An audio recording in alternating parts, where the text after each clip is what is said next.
Today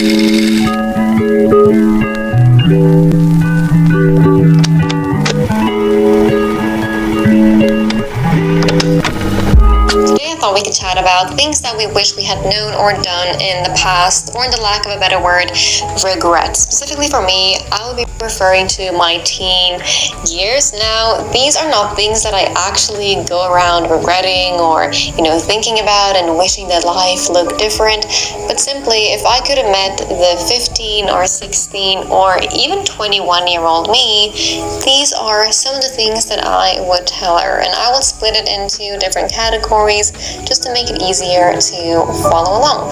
Career and education. Don't have limiting beliefs about yourself. So I've always dreamt big, but it was only as I got older that I had the epiphany that dreams don't actually have to just be dreams. And so prior to that, anything is possible attitude that I have right now, I made a lot of pretty important decisions based on those limiting beliefs. Now, knowing what I know now, I would not have let that prevent me from pursuing the things that I wanted to pursue. Nothing can stop the man with the right mental attitude from achieving his goal, and nothing on earth can help the man with the wrong mental attitude. I personally think that one of the things, if not the main thing, that prevents us from fulfilling our potential is our own self-limiting beliefs. Now, those self-limiting beliefs may have been the result of something else, like it might have been inflicted on us by, friends or parents who didn't take us seriously or who are close-minded. But still, when we limit ourselves by believing things like, oh, I can't because, or I'm powerless, or I'm not fill in the blank enough. We start to behave in accordance with those beliefs, and it becomes a self-fulfilling prophecy. So yeah, I would have recognized that I did not quite believe in myself, and I would have addressed it, tried to figure out where it came from, and asked myself if those limits were actually real and valid. Educate yourself more. I'm happy I went to university, but that's not what I'm talking about here. I'm talking about self-education, general education, reading more books and articles and actually reflecting on what I read. But also, speaking of school, I do wish that my attitude had been different. So instead of viewing school as just another stepping stone in life, as this mandatory thing that I need to get through in order to get from point A to point B, I wish I would have realized that a lot of what was taught was actually interesting and useful. And I like this quote by John Dewey that goes, "Education is not preparation for life, it is life itself." Seek out mentors other than your parents. So I don't know exactly how or who that would have gone about, but in hindsight, I do think that having people who help guide and encourage and support you can be incredibly valuable. And I think in perhaps being more open with teachers and with other adults around, I could have found out. So even just something like talking to the school therapist more, or if I went to a friend's house and their mom made a delicious meal, ask for the recipe for the sauce. Just being more unafraid to ask questions and to let that inner curiosity bloom. You never know what you may learn, and some of what you learn may stick with you till much later in life, which is really cool. Lifestyle and health.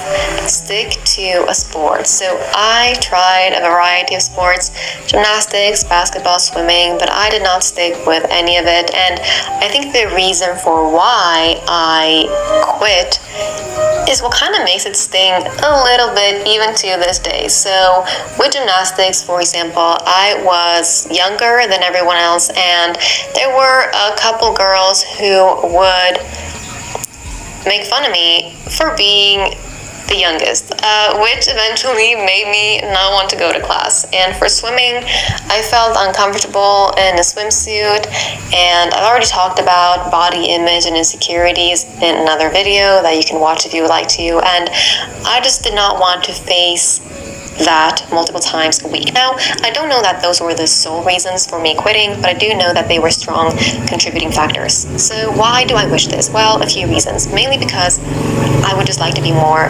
athletic, and I also think that it would have been a lot of fun. And I do think that playing sports is good for, personal growth. Stick to an instrument. So I played the keyboard pretty good actually, but I stopped because I lost interest and because I guess I just didn't quite see the point in being good at an instrument. Now, obviously, it's not too late by any means to learn an instrument, but it would have been cool to have had that been part of, those years of my life. And who knows, maybe I could have played in a band or something.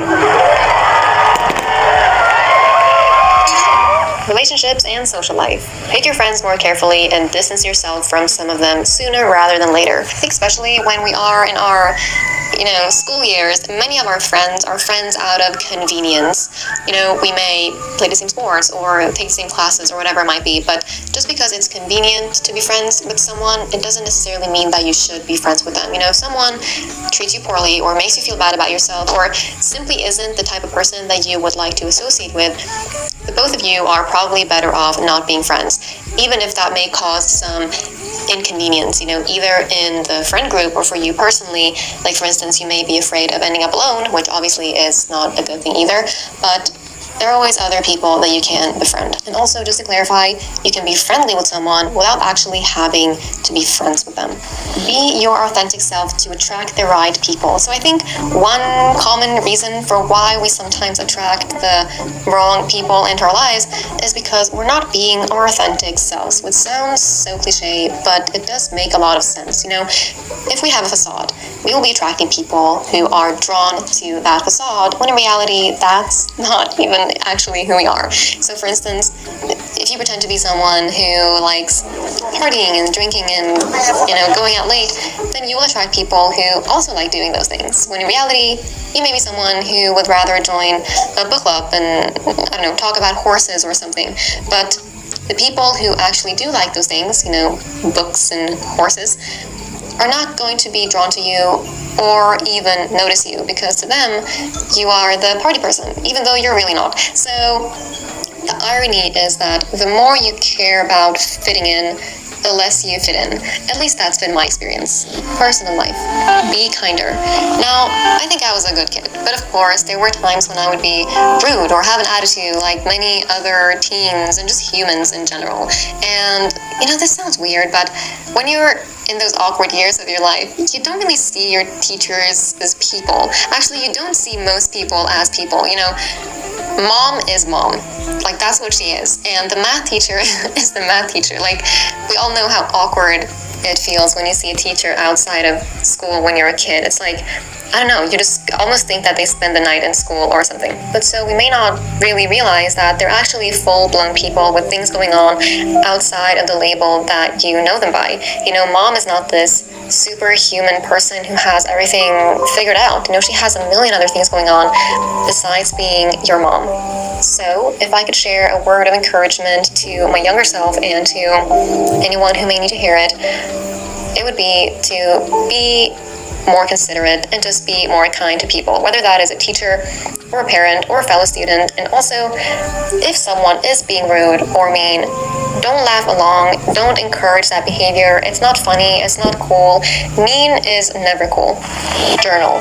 As you may know, I've been journaling for many, many years, like 17 plus years, but there have definitely been, gaps during that time, and I wish there hadn't been. There are so many benefits of journaling, even if you only write 1 or 2 sentences a day, and I just cannot stress that enough. Now, if you would like to share, what are some things that you would like to tell your younger self? And do you have any actual regrets from the past? And if you are a teenager watching this, what is it like? I know that being a teenager now is quite different from when I was a teen, mainly because of social media and everything that has brought. So what concerns do you have? That would be very interesting to know.